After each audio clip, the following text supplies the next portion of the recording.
افسوس کی بات ہے کہ ہمارے معاشرے میں ایک ایسا طبقہ پیدا ہو گیا ہے جو معتزلی، خوارج اور گمراہ فرقوں کے عقائد رکھتا ہے اور وہ عقائد ہمارے معاشرے میں نافذ کرنا چاہتا ہے۔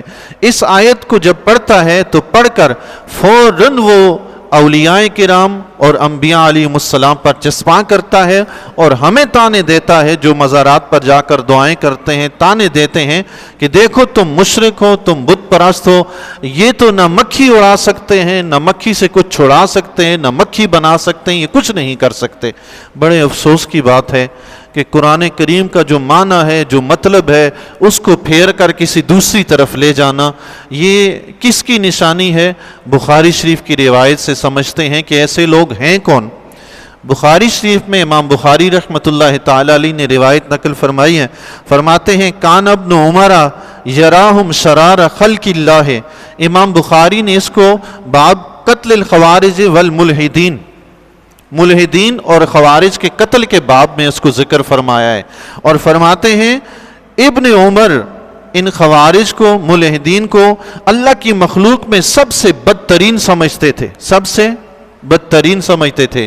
کیوں سمجھتے تھے اور ان کی نشانی کیا ہے؟ اگلی جو بات بیان فرما رہے ہیں، ابن عمر، عبداللہ بن عمر صحابی رسول، اور عام صحابی بھی، چھوٹے طبقے کے صحابی بھی نہیں ہے، صحابی میں مراتب ہے نا، بڑے سے بڑے جو ہیں صدیق اکبر رضی اللہ تعالیٰ عنہ ہیں، پھر مراتب نیچے آتے آتے عبداللہ بن عمر رضی اللہ تعالیٰ عنہ جلیل القدر صحابہ میں شمار ہوتے ہیں۔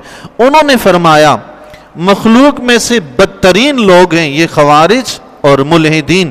کیوں؟ فرمایا قال انہم انطلقوا الی آیات نزلت فی الکفار، بے شک یہ لوگ قرآن کریم میں سے ایسی آیات تلاش کرتے ہیں جو کافروں کے بارے میں نازل ہوئی، فجعلوها علی المؤمنین، اور اسے مسلمانوں پر چسپاں کرتے ہیں۔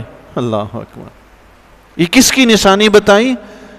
منافقین کی، خارجیوں کی، اور فرمایا بدترین مخلوق ہے وہ جو بتوں کے بارے میں، کافروں کے بارے میں نازل ہونے والی آیات کو فوراً مسلمانوں پر پھیر دیتے ہیں۔ اب یہاں پہ آپ دیکھیے یہ آیت ہے، اللہ نے بتوں کے بارے میں فرمایا ہے کہ مکھی نہیں بنا سکتے، انہوں نے انبیاء اور اولیاء پہ چسپاں کر دی۔ اب ذرا نبی کی شان دیکھیے، خود قرآن کیا بیان فرماتا ہے۔ یہاں تو رب نے یہ فرمایا نا کہ مکھی نہیں بنا سکتے، اس سے مراد کون ہے؟ بت مراد ہیں، لیکن یہ ہر درم قسم کے لوگ انبیاء اور اولیاء پر چسپاں کرتے ہیں۔ ذرا قرآن میں نبی کی شان تو دیکھیں۔ حضرت عیسیٰ علیہ السلام فرماتے ہیں انی قد جئتکم بآیۃ من ربکم، بے شک میں تمہارے پاس تمہارے رب کی طرف سے نشانی لے کر آیا ہوں۔ انی اخلق لکم من الطین کہیئۃ الطیر، بے شک میں تمہارے لیے پرندے کی سی صورت مٹی سے پرندہ بناتا ہوں، فانفخ فیہ، تو میں اس میں پھونک مارتا ہوں، فیکون طیرا باذن اللہ، تو وہ اللہ کے حکم سے پرندہ بن جاتا ہے۔ سبحان اللہ! عیسیٰ علیہ السلام تو مٹی سے پرندے بنا رہے ہیں اور تم مکھی والی آیت انبیاء اور اولیاء پہ فٹ کرتے ہو۔ خدا تمہیں ہدایت نصیب فرمائے۔ اللہ! بدترین مخلوق ہے یہ۔ عبداللہ بن عمر نے فرمایا جو بتوں والی آیتیں اولیاء پر اور انبیاء پر چسپاں کرتے ہیں، جس کے مقدر میں رب نے بدبختی لکھ دی ہے، اس کے دل کو جا کر ہم صاف نہیں کر سکتے۔ یہ بدبخت لوگ ہیں ایسے۔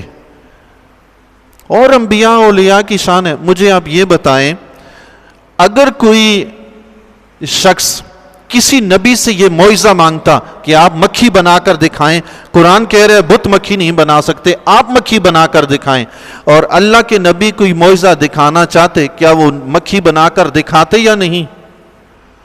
جی، وہ مکھی بنا کر دکھاتے، یہ معجزہ ہوتا۔ خدا کے بندوں کوئی عقل پہ ہاتھ رکھو بھائی، عقل پہ ہاتھ رکھو، کچھ غور و فکر کرو۔ انبیاء اور اولیاء جو کچھ کرتے ہیں اللہ کے فضل و کرم سے خارق عادت چیزیں ہوتی ہیں۔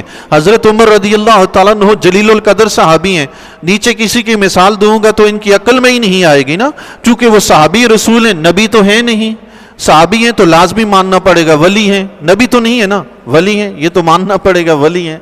تو ان کی مثال دیکھیں، مسجد نبوی میں بیٹھے ہیں، حضرت ساریہ رضی اللہ تعالیٰ عنہ سپہ سالار ہیں، مکہ سے کئی میل دور صحابہ کرام جنگ لڑ رہے ہیں،